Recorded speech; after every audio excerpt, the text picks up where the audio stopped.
حضرت امیر المؤمنین فاروق اعظم رضی اللہ تعالی عنہ نے اپنے صوبوں کے پاس فرمان بھیجا،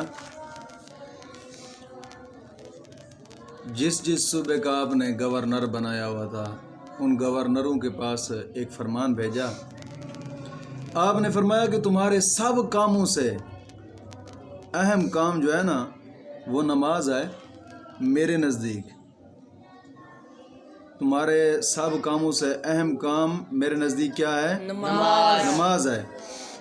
جس نے اس کا حفظ کیا، جس نے اس پر محافظت کی، اس نے اپنا دین محفوظ رکھا۔ جس نے اس پر محافظت نہیں کی اس نے اپنا دین محفوظ نہیں رکھا۔ اور جس نے اسے ضائع کیا تو کیا وہ اوروں کا بدرجہ اولا ضائع کرے گا دین؟ یہ فرمان عمر فاروق کا تھا۔ آپ بتا رہے ہیں کہ جو تم میں سے جو بے نمازی ہوگا، جو اپنے دین کی حفاظت نہیں کر سکے گا، وہ اوروں کے دین کی کیا حفاظت کر سکتا ہے؟ اس حدیث سے یہ بات واضح طور معلوم ہوتی ہے کہ وہ گورنر ہو یا وزیر اعظم ہو یا کوئی بھی ہو، جو مسلمانوں کا رہنما ہے، سب سے پہلے اس کو اپنا دین محفوظ کرنا چاہیے۔ اپنا دین محفوظ کرے گا تو اوروں کا محفوظ کرے گا نا۔ جس لانتی کا اپنا دین ہی نہ ہو، ہرانا صاحب، جس کا اپنا دین ہی محفوظ نہ ہو، ABCDGF پڑھ کے تو جناب جی Z تک لانتی کھلوتا ہے تو سورہ اخلاص ہی نہیں آتی۔ انہیں اپنا دین کی پڑھے ہے، جدو دے کل دین ہی کون ہی تو لوگوں کا دین کس طرح محفوظ کرے گا؟ راہبر ملک دا جڑا ہوندا ہے یا علاقے دا جڑا بھی راہبر ہے، کوئی گورنر رہے، کم از کم دین اسلام دی سمجھ بوجھ تو انہوں ہونی چاہیے دی ہے نا۔ جنہوں دین اسلام دا پتہ ہی نہیں تو مسلمانہ دا راہبر کیویں بن گیا ہے؟ ہن اس حدیث پاک اور نبی اکرم صلی اللہ علیہ وسلم کے اس فرمان کو دیکھیں اور آج کے معاشرے کو دیکھیں، کہاں تک یہ لعنت سکول کی گئی ہے؟ کیا اسلام میں ایسا حاکم ہو سکتا ہے؟ جس لعنتی کو اپنے دین کا پتہ ہی نہیں ہے، جس کا دین ہی صرف اور صرف پیسہ اور رنڈیاں عورتیں ہوں، جس کو اپنے دین کا پتہ ہی نہیں ہے، وہ اوروں کا دین کیا محفوظ کرے گا؟ اچھا، یہ گورنر یا وزیر اعلیٰ یا MNA MPA انہاں تو علاوہ ایک اور دیوبندیاں دا مفتی ہے، مفتی عبدالقوی۔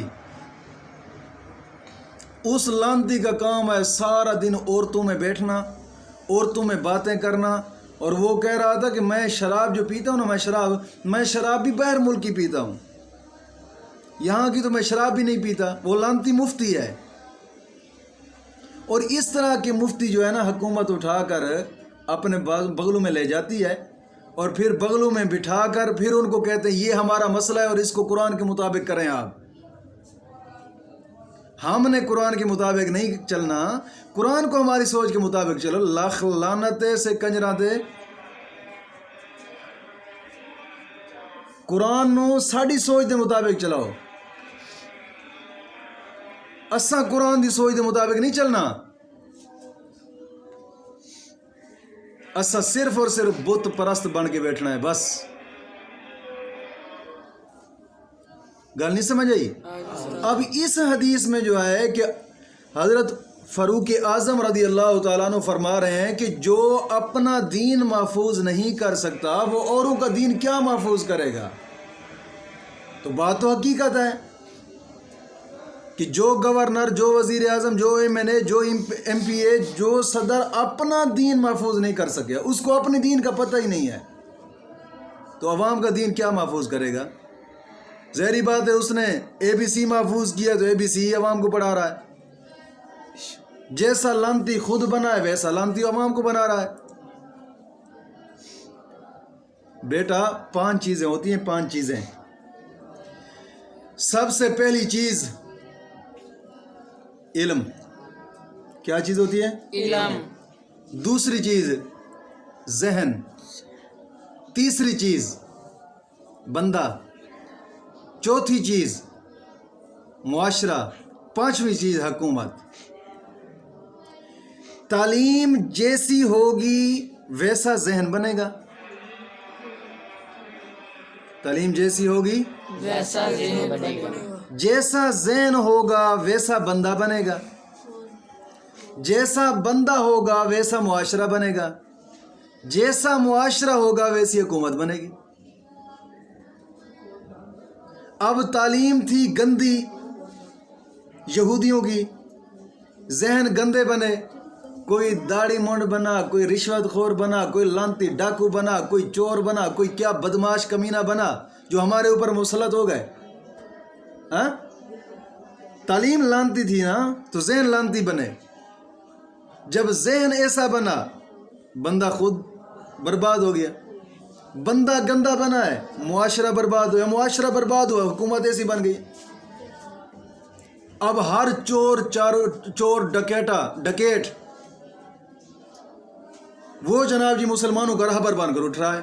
میں جی راہبر ہوں، میں جی راہبر ہوں. کیا راہبر ہے؟ حضرت عمر فاروق کا فرمان جو ہے کہ جو اپنا دین محفوظ نہیں کر سکا وہ اوروں کا کیا محفوظ کرے گا. یہی بات تو خادم رضوی پر بھی آتی ہے. جو اپنا دین محفوظ نہیں کر سکا وہ اوروں کا کیا کرے گا.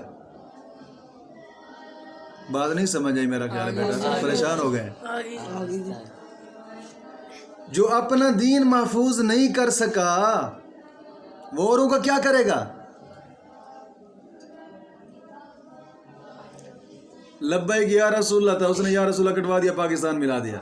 یا رسول اللہ جان تھی سنی ہوگی، ایسی نا جان سی ساڑی.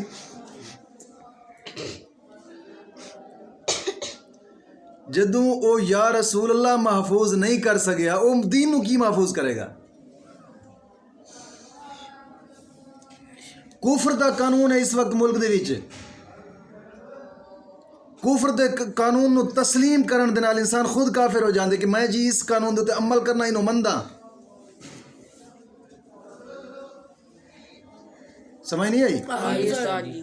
تو جڑا اپنا دین نہیں بچا سکیا وہ اوراں دا بچاوے گا. یہی گل تے فاروق اعظم فرما رہے ہیں اس حدیث دے اندر. موت امام مالک دی حدیث ہے. حضرت عمر فاروق نے فرمایا کہ جو اپنا دین محفوظ نہیں کر سکتا وہ اوروں کا کیا کرے گا. تم سب سے پہلے اپنا دین محفوظ کرو. جو اپنا دین محفوظ کرے گا وہی اس وقت کا گورنر بنے گا اور وقت کا جناب جی راہبر بنے گا قوم کا. بات سمجھ آگے کہ نہیں آئی؟ اب آگے والی حدیث دیکھیے گا. اب یہ حدیث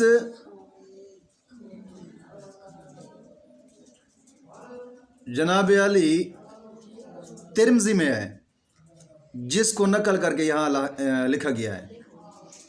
عبداللہ بن شقیق رضی اللہ تعالیٰ عنہ سے راوی کہ صحابہ کرام کسی عمل کے ترک کو کفر نہیں جانتے تھے سوائے نماز کے.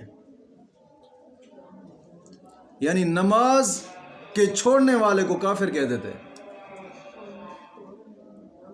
نماز کے چھوڑنے والے کو کافر کہتے تھے.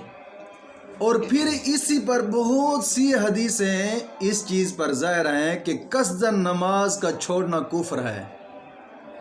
کئی حدیثیں اس میں ملتی ہیں کہ جناب جی جان بوجھ کر نماز کو چھوڑنا کفر ہے. بعض صحابہ کرام کا بھی یہی مذہب تھا.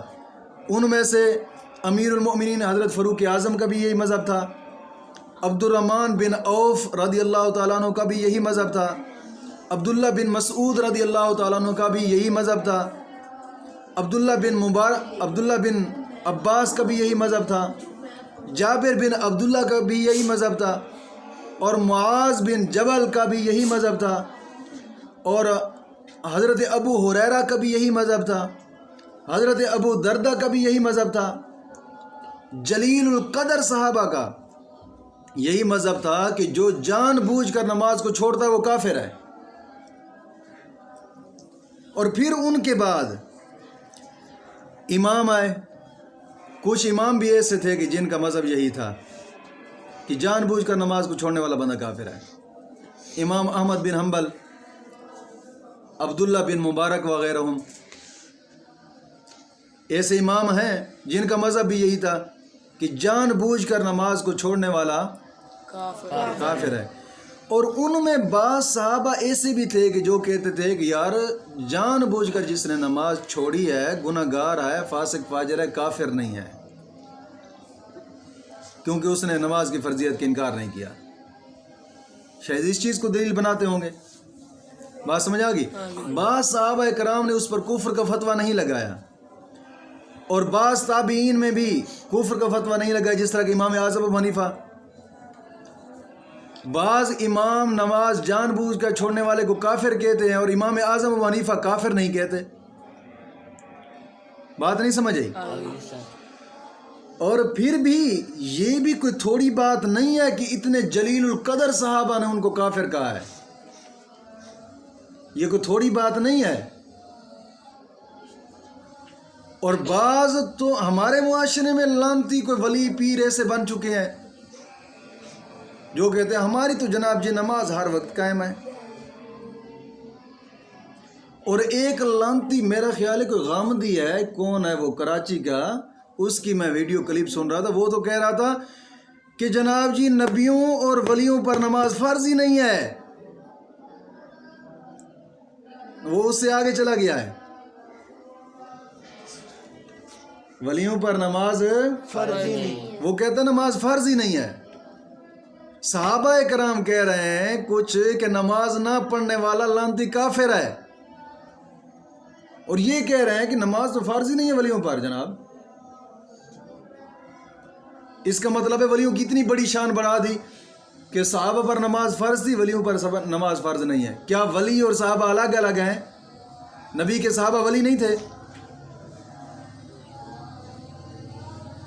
بات نہیں سمجھ آئی میرا خیال ہے۔ اور اب جو دوسری بات اس حدیث سے ثابت ہوتی ہے وہ یہ، کچھ لوگ کہتے ہیں نیچری طبقہ اور جمہوری طبقہ، کیا کہتے ہیں؟ یہ جناب دین میں اتنی سختی نہیں ہے جتنی چشتی حضرات کرتے ہیں، دین میں تو اتنی سختی نہیں ہے، یہ چشتی لوگ اتنی سختی کرتے ہیں۔ دین میں اگر سختی نہیں ہے تو اتنے جلیل القدر صحابہ کفر کا فتویٰ کیوں لگا رہے ہیں؟ بات میری نہیں سمجھ آئی؟ اتنے جلیل القدر صحابہ جو کفر کا فتویٰ لگا رہے ہیں، کیوں لگا رہے ہیں؟ اس کا مطلب ہے دین میں سختی بھی ہے اور نرمی بھی ہے۔ سمجھ آگئی کہ نہیں آئی؟ ہاں، لا اکراہ فی الدین، لا اکراہ فی الدین آیت پڑھ کے دین میں کوئی جبر نہیں ہے، دین میں کوئی ان لعنتیوں کو اتنا نہیں پتا کہ یہ آیت تو اس کے لیے ہے کہ کسی کو جبرن کلمہ نہ پڑھایا جائے، کسی کو جبرن کلمہ نہ پڑھایا جائے۔ یہ مطلب نہیں ہے کہ دین کو جس طرح مرضی چاہے موڑتے جاؤ، بس دین میں کوئی سختی نہیں ہے، دین میں کوئی سختی نہیں ہے، دین کو اٹھا کر جناب جی تم اسمبلیوں میں رکھو، دین میں تو کوئی سختی نہیں ہے، دین میں جمہوریت کو لاؤ، دین میں تو کوئی سختی نہیں ہے، دین میں ووٹوں کو جائز قرار دو، دین میں کوئی سختی نہیں ہے۔ یا تو پھر ان کا دین اپنا ہے، نبی کے دین سے ہٹ چکے ہیں، کوئی دین انہوں نے اپنا نکالا ہے۔ اگر نبی کے دین پر آئیں تو پھر دوسری بات یہ ثابت ہوتی ہے کہ ان کو دین کی سمجھ ہی نہیں ہے۔ تیسری بات یہ ہے کہ اگر ان کو دین کی سمجھ آتی بھی ہے تو پھر یہ جان بوجھ کر دین میں کرتتیاں کرتے ہیں، منافق ہیں لعنتی۔ بات سمجھ آئیے کہ نہیں آئی؟ ہاں، یہ حدیث سمجھ آ گئی کہ نہیں آئی؟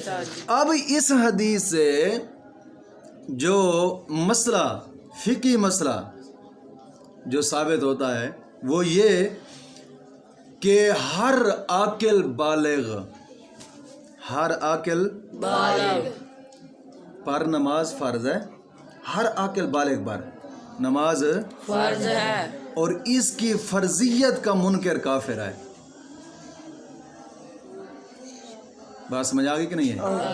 اس کی فرضیت کا فرضیت کا منکر کافر ہے، اور جو قصدن چھوڑے، نماز کو جان بوجھ کر چھوڑے، اگرچہ ایک ہی وقت کی نماز چھوڑے، وہ فاسق ہے، اور فاسق آدمی کی تو گواہی بھی قابل قبول نہیں ہے، فاسق آدمی کی گواہی بھی، قابل قبول نہیں ہے۔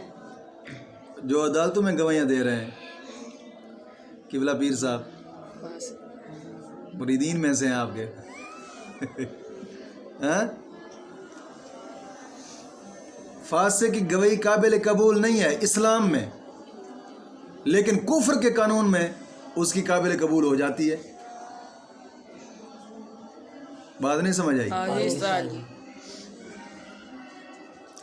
اور ایک بات یہ بھی ہے، چلو میں یہ بات میں سمجھاتا ہوں، اور جو نماز نہ پڑھتا ہو قید کیا جائے، جو نماز نہ پڑھتا ہو قید کیا جائے، یہاں تک کہ توبہ کرے اور نماز پڑھنے لگے۔ اب یہ علماء کرام کا فتویٰ اور صحابہ کرام کا فتویٰ اور تابعین کا فتویٰ کیا سمجھا رہا ہے؟ دین میں سختی نہیں ہے، ہاں؟ ائمہ ثلاثہ یعنی امام مالک، امام شافعی اور امام احمد رضی اللہ تعالیٰ عنہ، ان کے نزدیک یہ ہے کہ بادشاہ وقت، خلیفہ وقت، سلطان اسلام، سمجھ آ گئی؟ جناب جی مسلمانوں کا خلیفہ اس آدمی کو قتل کرنے کا حکم دے جو آدمی نماز نہیں پڑھتا۔ یہ شریعت کا مسئلہ ہے، جو نماز نہیں پڑھتا اس کو قتل کا حکم دیا جا رہا ہے، اور یہ بک کر رہے ہیں دین میں سختی نہیں ہے، دین میں سختی نہیں ہے۔ یہ انہی الفاظوں کا آج جناب جی یہ نتیجہ نکل رہا ہے کہ آج لانتی بک کرتے ہیں، جن کو وضو کے فرائض کا پتہ نہیں ہے، وہ شٹ لگتے ہیں علماء کے جناب جی ماتھے پہ۔ یہ جو یہاں کے رہنے والے ان کا اندازہ کر لو، یہ لبیک والے جو بنے پھرتے ہیں، کسی کو نماز بھی صحیح نہیں آتی اور نماز پڑھتے ہی نہیں ہیں، بے نمازی، اور بے نمازی کا سلطان اسلام قتل کا حکم دیا جا رہا ہے، یہاں تک کہ اس کو قید کیا جائے۔ جس لانتی کا اپنا ایمان محفوظ، دین محفوظ نہیں ہے، وہ اوروں کا کیا دین محفوظ کرے گا؟ ہم اسلام کو تخت پر لائیں گے، ہم اسلام ووٹاں نال تخت آندا ہے، دین اسلام تو قربانی نال تخت آندا ہے، جی ووٹاں نال تخت آوے آتا کئی لا چکے ہوں نا پہلے۔ یہ ہمیشہ امام حسین وانگو قربانیاں منگتا ہے، سمجھ آ گئی؟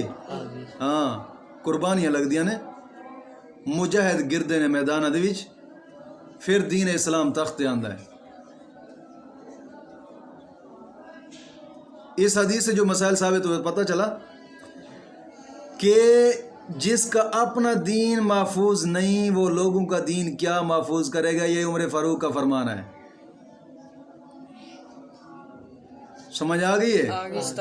کہ جو نماز نہیں پڑھتا وہ کافر ہے۔ یہ حضرت عبداللہ بن مسعود اور فاروق اعظم اور عبد الرحمن بن عوف وغیرہ کافی صحابہ کا قول ہے، سمجھ آ گئی؟ اور کافی صحابہ اور کافی تابعین اور کافی اماموں کا مذہب یہ بھی ہے کہ جو نماز جان بوجھ کر نہیں پڑھتا اس کو قید کیا جائے، اس کو قید کیا جائے، یہاں تک کہ توبہ کرے، جب توبہ کر لے پھر اس کو قید سے رہا کر دیا جائے۔ اور ائمہ ثلاثہ کا مذہب یہ ہے کہ سلطان اسلام اس کو قتل کر دے۔ واضح طور دین شریعت کے مسائل سے سمجھ آ رہا ہے کہ دین میں جناب سختی بھی ہے، دین میں سختی بھی ہے، اور نرمی بھی ہے معلوم ہوتا ہے سختی کافروں کے لیے ہے، نرمی مومنوں کے لیے ہے. سمجھ نہیں آئی؟ آہستہ جی سختی کافروں کافروں پر اشداء علی الکفار قرآن کریم فرماتا ہے. محبوب آپ کے یار ہمیں بڑے پیارے لگتے ہیں جو کافروں پر سخت ہیں. معلوم ہوتا ہے جو کافروں پر سخت ہو رب تعالیٰ اس کو محبوب رکھتا ہے. بات سمجھ آ گئی؟ اور مسئلہ اس حدیث سے یہ ثابت ہوتا ہے کہ بچہ جب 7 سال کی عمر کا ہو جائے، بچہ جب 7 سال کی عمر کا ہو جائے تو اس سے نماز پڑھنا سکھایا جائے، اس سے نماز پڑھنا. سکھایا جائے اور جب 10 برس کا ہو جائے، 10 سال کا ہو جائے تو مار کر اس کو نماز پڑھوانی چاہیے. جب 10 سال کا ہو جائے تو مار کر تھپڑ مار کر نماز پڑھوانی چاہیے. یہاں تو کہتے ہیں دین میں سختی نہیں ہے. کیا تھپڑ مارنا سختی نہیں ہے؟ ہاں؟ مولا کریم ہدایت عطا فرمائے.